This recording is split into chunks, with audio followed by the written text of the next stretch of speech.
Let's talk about our first abstract data type, list. List is very common. For example, we have appointment list, holiday list. For all different kind of lists, the data have common characteristics, such as the items are of same type. Items appear in sequence. We often have one first element, one last element. The first item often called friend. Last item is called the end or real. Except for the first element, each element has a unique predecessor. Except for the last element, each element has a unique successor. Let's talk about those operations we need to provide for abstract data type list. As we mentioned last time, that all operations in abstract data type can be divided into three groups. First group is called modifiers. Second group is called observers.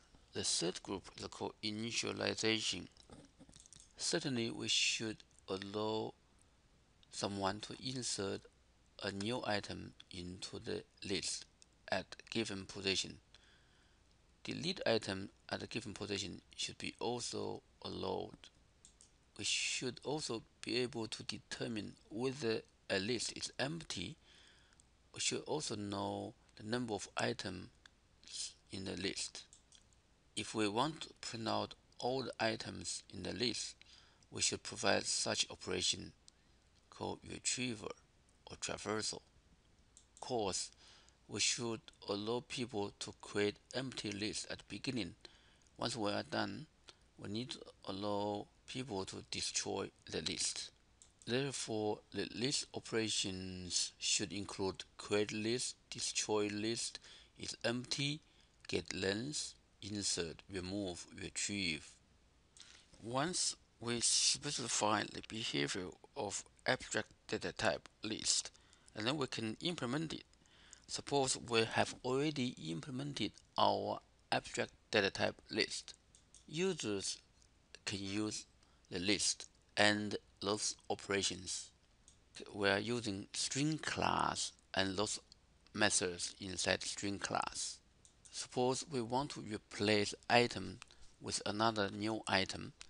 We can pass this a list object and then pass the new item we want to replace, and then we can direct call remove method of list class and insert method in the list class. Be more precise. Suppose we want to design and implement a holiday list class abstract data type. First, we need to design by understanding the data to be stored.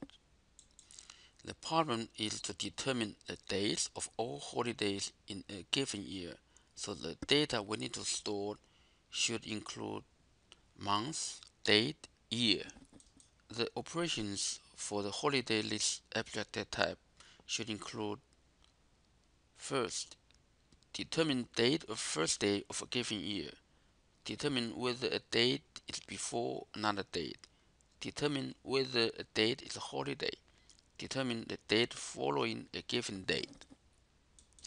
Once we implemented our holiday list class, we could use it in our applications. Suppose in another separate application where we need to print out all the list of holidays, we could write the method by using those operations inside our holiday list abstract data type we defined, such as first day is before, is holiday, next day, so on. Users of holiday list abstract data type do not need to know how those operations were implemented.